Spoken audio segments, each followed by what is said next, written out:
Hello everyone, আসসালামু আলাইকুম। সবাই কেমন আছেন? আশা করি আল্লাহর রহমতে সবাই ভালো আছেন। আলহামদুলিল্লাহ, আল্লাহর রহমতে আমিও এখন একটু ভালোই আছি। কারণ হচ্ছে 4-5 দিন যাবৎ খুবই শরীরটা অসুস্থ ছিল। তো এখন আল্লাহ পাক একটু সুস্থ করেছেন। আলহামদুলিল্লাহ, এখন মোটামুটি আল্লাহর রহমতে ভালোই আছি।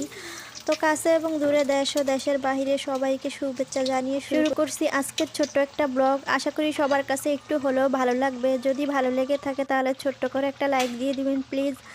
আর আপনি যদি চান তাহলে আমার চ্যানেলটা সাবস্ক্রাইব করে আমার পাশে থেকে যেতে পারেন। আর যদি সাবস্ক্রাইব করে থাকেন তাহলে নোটিফিকেশনে ক্লিক করে অল অপশনটি প্রেস করে দিবেন। আমি নতুন নতুন ভিডিও আপলোড দিলে আপনাদের মোবাইলে নোটিফিকেশন চলে যাবে, তখন আপনারা সময়সূচি করে আমার ভিডিওটি দেখে নিতে পারবেন। তো আমি হচ্ছে গিয়ে চিংড়ি মাছের পাকোড়া বানাইতেছি। আর এই চিংড়ি মাছের পাকোড়াটা খেতে কিন্তু ভীষণ মজা লাগে। আপনারা যারা খেয়েছেন তারা তো অবশ্যই জানেন।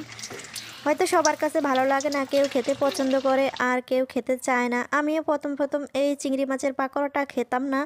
তো এখন খেতে খেতে দেখি খুবই সুস্বাদু লাগে, আসলে অনেককেই ভালো লাগে।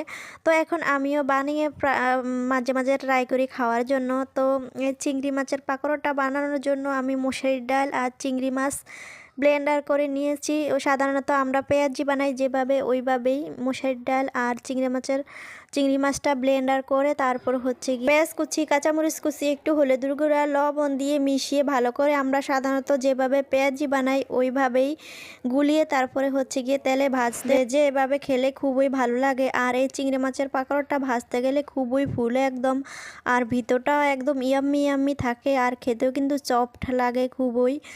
ভিতরটা লাল, অনেক সুন্দর দেখা যায়। আর এই তো আমি সবগুলা ভেজে নিয়ে এখন আমি একটু সস নিয়েছি খেতে, আর এই সসটা দিয়ে পাকোড়াটা খেতে কিন্তু আরও ভীষণ মজা লাগে। আমিও প্রথম খাইতাম না এটা। তো আমার যা একদিন আমাকে চিংড়ি মাছের পাকোড়া বানিয়ে তারপরে দিচ্ছে আমাকে, একটু খেয়ে দেখো, অনেক মজা লাগে। আমি তো প্রথম খাইতেই চাই না, তো উনি বলতেছে যে খাও। তখন একটু খেয়ে ট্রাই করে দেখলাম যে আসলে ভালো লাগে কিনা। তখন খেয়ে দেখি না খুবই ভালো লাগে, তারপরে থেকে আমি বানিয়ে খেলাম। তো সবাই ভালো থাকবেন, আল্লাহ হাফেজ।